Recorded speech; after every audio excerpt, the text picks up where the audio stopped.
بسم الله الرحمن الرحيم إن الحمد لله نحمده ونستعينه ونستغفره ونعوذ بالله من شرور أنفسنا ومن سيئات أعمالنا من يهده الله فلا مضل له ومن يضلل فلا هادي له وأشهد أن لا إله إلا الله وحده لا شريك له وأشهد أن محمدا عبده ورسوله أما بعد فإن أصدق الحديث كتاب الله تعالى وخير الهدي هدي محمد صلى الله عليه وسلم وشر الأمور محدثاتها وكل محدثة بدعة وكل بدعة ضلالة وكل ضلالة في النار.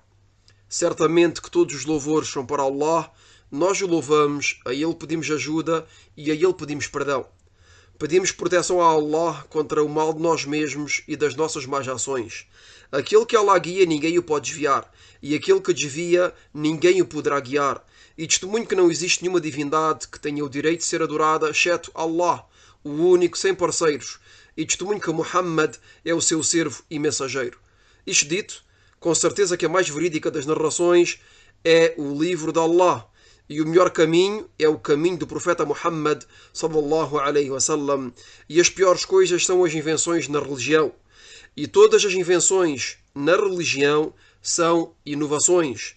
E todas as inovações são um desvio. E todos os desvios serão destinados ao inferno. Bem-vindos a todos nesta série de aulas que são a tradução deste livro intitulado As obrigações que cada muçulmano e cada muçulmana devem imperativamente conhecer.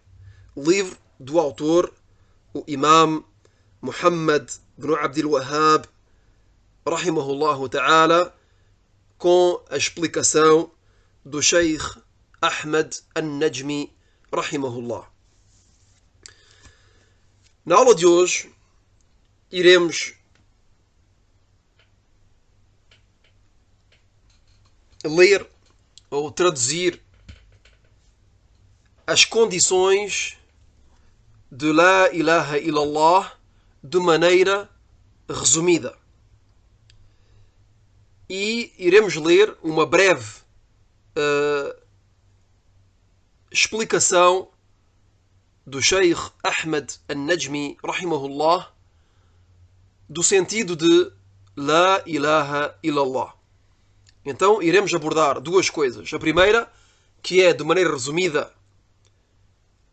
as condições de La ilaha illallah mencionadas pelo autor, o Imam Muhammad ibn Abdul Wahhab, rahimahullah, e iremos também mencionar a explicação do Sheikh Ahmed An-Najmi, que é uma breve explicação do sentido de La ilaha illallah e dos seus dois pilares. Então, o Imam Muhammad ibn Abdul Wahhab, rahimahullah, disse que as condições de La ilaha illallah, as condições da frase do Tawhid, da frase do monoteísmo, que é a primeira frase do testemunho de fé, que é La ilaha illallah. Então, a primeira condição, o autor enumera as condições de La ilaha illallah, dizendo que a primeira delas, a primeira condição de La ilaha illallah é al-ilm, a sabedoria, o conhecimento, que se opõe ao jahl, que se opõe à ignorância. E aqui o conhecimento é o conhecimento do sentido de La ilaha illallah. O conhecimento do sentido da negação e da afirmação presentes em La ilaha illallah. Então esta é a primeira condição. E será a explicação do Sheikh Ahmed An-Najmi será acerca desta negação e desta afirmação, que são, de maneira resumida, os pilares de La ilaha illallah. E podemos dizer que La ilaha illallah tem pilares e tem condições. Então, iremos, nesta aula, mencionar de maneira resumida as condições de La ilaha illallah e iremos também ler a breve explicação dos pilares de La ilaha illallah. Então aqui mencionamos a primeira condição de La ilaha illallah e passamos à segunda. A segunda condição de La ilaha illallah é al-yaqin, a certeza que se opõe à dúvida, que se opõe ao shak, que é o conhecimento perfeito de La ilaha illallah. O conhecimento perfeito desta primeira parte do testemunho de fé. A terceira condição de La ilaha illallah é al-ikhlas, a sinceridade, o monoteísmo que se opõe ao shirk, ao politeísmo e à ostentação. A quarta condição de La ilaha illallah é a sidq, a veracidade que se opõe ao kadhib, à mentira, à falsidade. A quinta condição de La ilaha illallah é al-mahabba, o amor desta frase, o amor de La ilaha illallah, o amor do sentido de La ilaha illallah, que se opõe ao ódio. A sexta condição de La ilaha illallah é al-inqiyad, a submissão, a obediência aos direitos de La ilaha illallah, que consiste em cumprir as obrigações com sinceridade, esperando o agrado de Allah tabaraka wa ta'ala. Quanto à sétima e última condição, é al-qabul, a aceitação, a aprovação que se opõe ao rad, que se opõe à rejeição e à desaprovação. Repito uma segunda vez, de maneira rápida, as condições de La ilaha illallah mencionadas pelo autor, o Imam Muhammad ibn Abdul Wahhab, rahimahullah. A primeira condição é a sabedoria, o conhecimento que se opõe à ignorância. A segunda é a certeza que se opõe à dúvida. A terceira é a sinceridade, o monoteísmo, que se opõe ao politeísmo e à ostentação.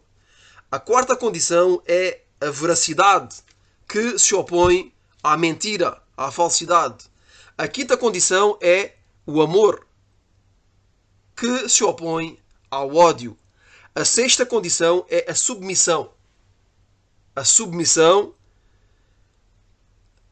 e a obediência aos direitos de La ilaha illallah, que consiste em cumprir as obrigações com sinceridade, esperando o agrado de Allah subhanahu wa ta'ala.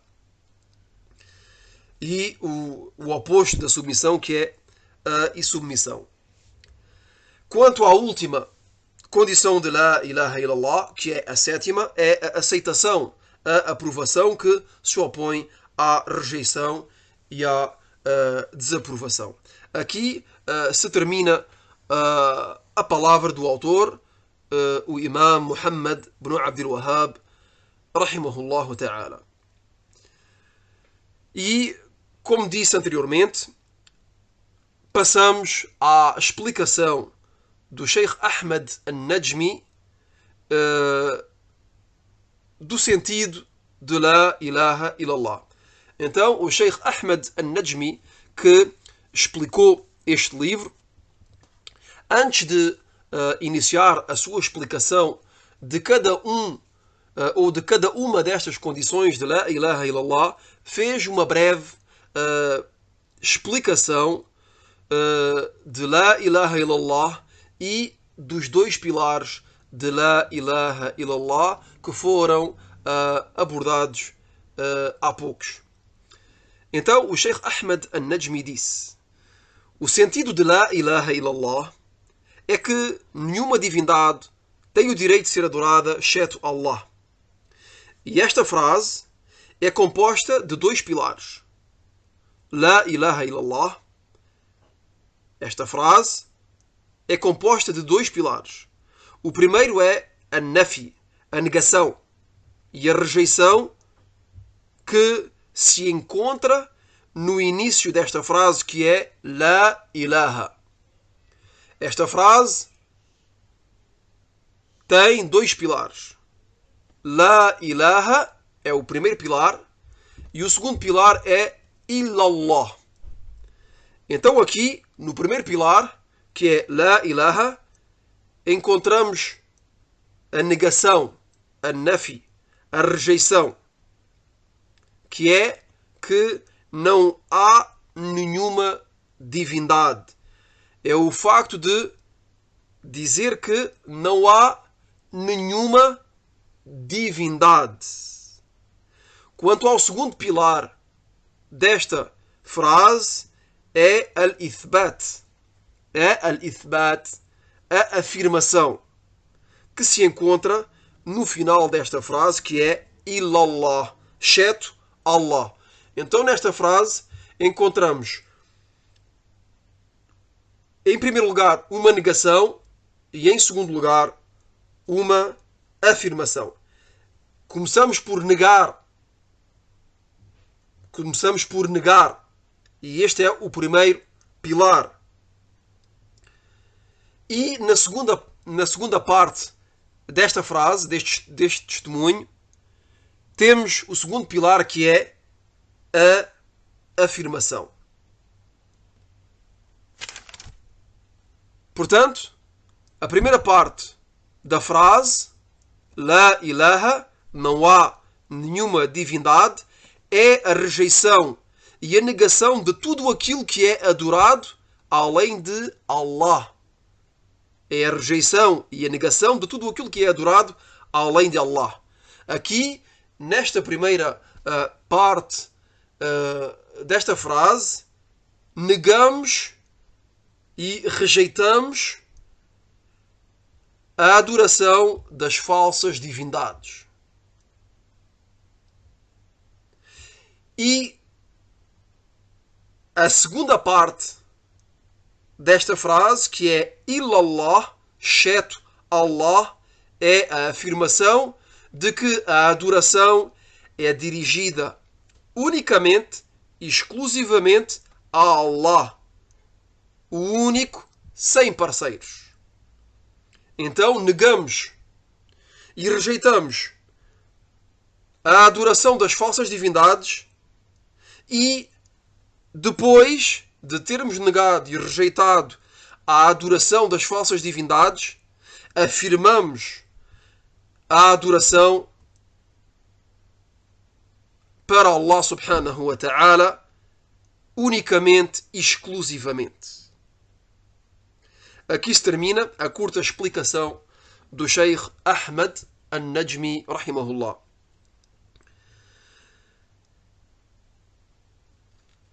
Mas achei benéfico de acrescentar um pouco e de mencionar alguns pontos benéficos acerca do sentido de La ilaha illallah, que foi dita por outros sábios. Visto que aqui o Sheikh Ahmed An-Najmi resumiu aquilo que resumiu o sentido de La ilaha illallah, então vamos acrescentar um pouquinho mais a fim de que seja mais claro para todos. Então, certos sábios acrescentaram que esta frase, La ilaha illallah, que é a primeira parte do testemunho de fé, é erguida sobre dois imensos pilares. E esses dois pilares são fundamentais, são essenciais, ao ponto que não pode existir tawhid, não pode existir monoteísmo, sem esses dois pilares, que são a negação e a afirmação. Como foi dito anteriormente, an-nafi wal-ithbat. A negação geral e global de tudo aquilo que é adorado além de Allah, que sejam seres humanos, animais, vegetais, pedras, estrelas, anjos, génios, astros, estrelas, etc. E uma afirmação restrita e exclusiva da adoração a Allah Tabaraka wa Ta'ala. Quer dizer que o monoteísta nega de maneira geral a adoração de todas as falsas divindades e afirma de maneira restrita e exclusiva que só Allah Tabaraka wa Ta'ala merece e tem o direito de ser adorado. Portanto, aquele que nega sem afirmar não é considerado como monoteísta. Repito, portanto, aquele que nega sem afirmar não é considerado como monoteísta. E aquele que afirma sem negar também não é considerado como monoteísta. Portanto, a pessoa só é considerada como monoteísta se negar e afirmar. E este é um ponto extremamente importante, que é que é necessário que a pessoa negue e afirme ao mesmo tempo. A pessoa diz La ilaha illallah. Isto é, a pessoa rejeita a adoração de todas as falsas divindades além de Allah. E quer dizer que é uma rejeição, uma negação que é geral. A pessoa rejeita e nega a adoração de todas as falsas divindades. Que sejam seres humanos, que sejam animais, vegetais, pedras, estrelas, anjos, génios, astros, estrelas, etc. É uma negação que é, uma rejeição que é global, geral. E ao mesmo tempo, depois de ter rejeitado a adoração de todas as falsas divindades além de Allah subhanahu wa ta'ala, o muçulmano afirma de maneira restrita e de maneira exclusiva a adoração a Allah subhanahu wa ta'ala. Isto é, Allah subhanahu wa ta'ala é a única real divindade, a única divindade que merece ser adorada. E os sábios disseram que o monoteísta só é considerado monoteísta logo que rejeita, logo que nega e que afirma. Que nega e que rejeita a adoração das falsas divindades e que, ao mesmo tempo, afirma que Allah subhanahu wa ta'ala é a única divindade que tem o direito de ser adorada. E os sábios disseram que a pessoa que nega unicamente, que diz La ilaha, que nega unicamente a adoração das falsas divindades e que não afirma que só Allah subhanahu wa ta'ala merece a adoração, não é considerado como monoteísta. E aquele que afirma unicamente que Allah subhanahu wa ta'ala é o único que merece e que tem o direito de ser adorado e que não nega a adoração das falsas divindades, esta pessoa também não é considerada como monoteísta. A pessoa só é considerada como monoteísta logo que nega e afirma, nega e rejeita a adoração de todas as falsas divindades e afirma a adoração a Allah subhanahu wa ta'ala de maneira exclusiva. Ficamos por aqui e na próxima aula, bi'idhnillahi ta'ala, iniciaremos a explicação de cada um ou de cada uma das condições de La ilaha illallah que foram mencionadas. Quer dizer que na próxima aula iremos traduzir unicamente a explicação do Sheikh Ahmed An-Najmi de cada uma destas condições de La ilaha illallah que foram mencionadas anteriormente e podemos voltar a repeti-las, pois o facto de repetir ajuda a memorizar. A primeira condição de La ilaha illallah é a sabedoria, al-ilm, o conhecimento que se opõe ao jahl, à ignorância. A segunda é al-yaqin, a certeza que se opõe à dúvida, ao shak, que é o conhecimento perfeito de La ilaha illallah. A terceira condição é al-ikhlas, a sinceridade, o monoteísmo que se opõe ao shirk, ao politeísmo e à ostentação. A quarta condição é a sidq, a veracidade que se opõe ao kadhib, que se opõe à mentira, à falsidade. A quinta condição é al-mahabba, o amor desta frase, do seu sentido, que se opõe ao ódio.